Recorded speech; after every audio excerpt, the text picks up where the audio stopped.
Et coucou, je suis ravie de te retrouver aujourd'hui. Je vais te parler des 18 points régénérants qui ont permis à cet homme, à ce savant français, de rajeunir. À 60 ans, il en paraissait à peine 35.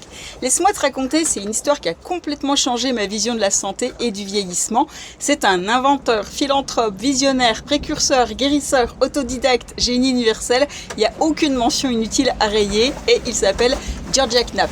Il a étudié sans relâche les mystères du corps humain et du renouvellement des cellules. Et il était obsédé par une question que tu t'es peut-être déjà posée. Pourquoi est-ce qu'on vieillit aussi mal? Il refusait l'idée que vieillir était égal à souffrir. Alors il a observé les animaux sauvages qui se traînent pas comme nous. Ils perdent pas leur vitalité à 40 ou à 50 ans. Pourquoi nous? Eh bien c'est le cas. Et sa découverte, elle tient en une phrase. Ce n'est pas l'âge qui nous fait vieillir, ce sont les toxines et les tensions qui s'accumulent dans notre corps et qui bloquent tout. Le système nerveux, la circulation, l'énergie. En 1913, pour valider son hypothèse, il a forcé son corps, mais jusqu'à l'extrême. Il a bêché toute la journée son jardin, au point qu'il ne pouvait plus bouger du tout, et c'est ses assistants qui ont dû le porter jusqu'au lit. Et là, s'est retrouvé cloué sur son matelas, et il a décidé de devenir son propre cobaye.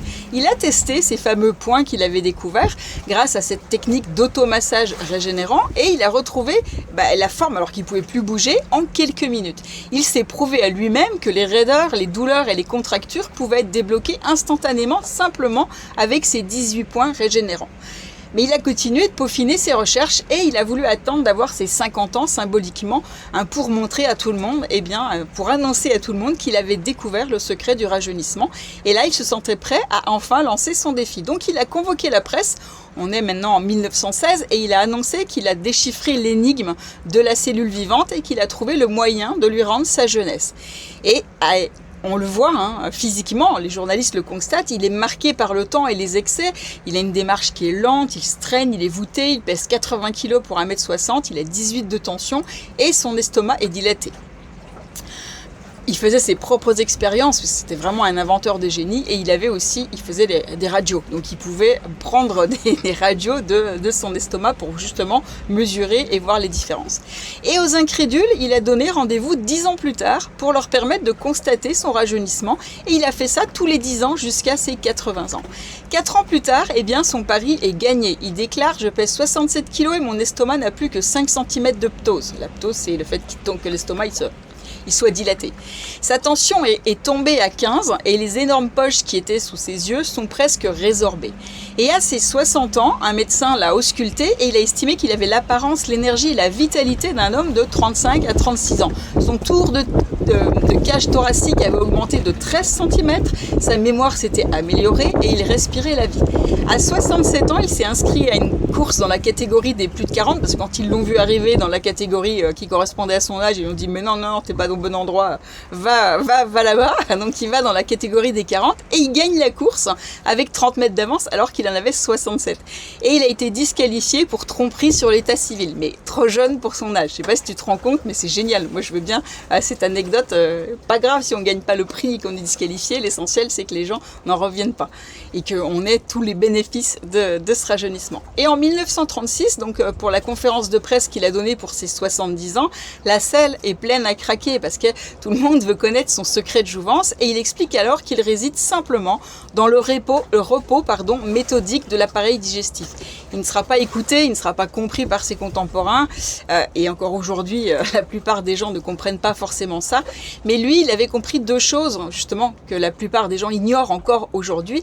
Il a découvert que la douleur, et surtout les rhumatismes, fonctionnent comme un court-circuit, et c'est comme ça qu'il a cartographier les 18 points précis sur lesquels il faut agir, les fameux points de Knapp, pour supprimer le court-circuit et soulager la douleur instantanément. Je ferai une autre vidéo, mais il y a des témoignages de gens qui sont arrivés en fauteuil roulant et qui sont repartis en marchant.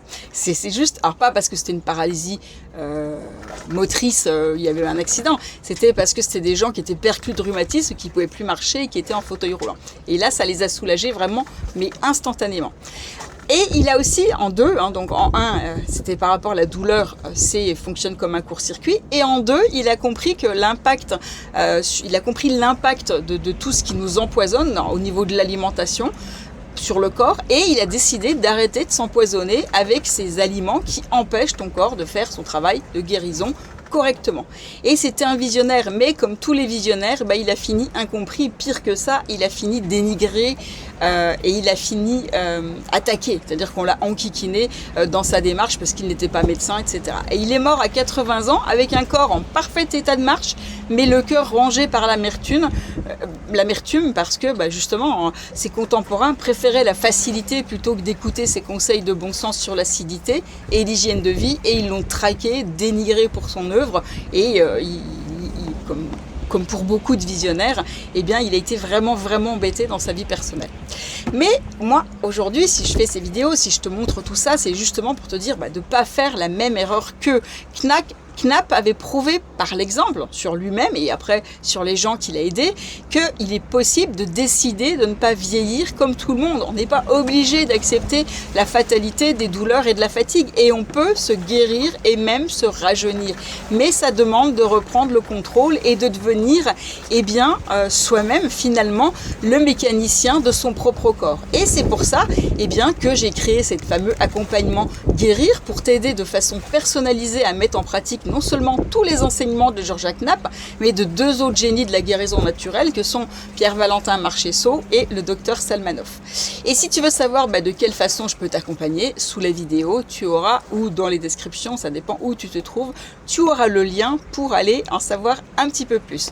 Mais imagine simplement ce que ça changerait pour toi si au lieu de subir ton corps et tes douleurs, tu pouvais te guérir avec une méthode qui est simple, naturelle, éprouvée, et que je puisse te montrer petit à petit comment localiser et masser ces fameux points de Knapp, ces nœuds qui bloquent ton énergie, et surtout de quelle façon tu peux nourrir ton corps avec des aliments vivants qui régénèrent tes cellules, tout en te régalant et du coup en évitant les poisons, les fameux poisons que Knapp dénonçait.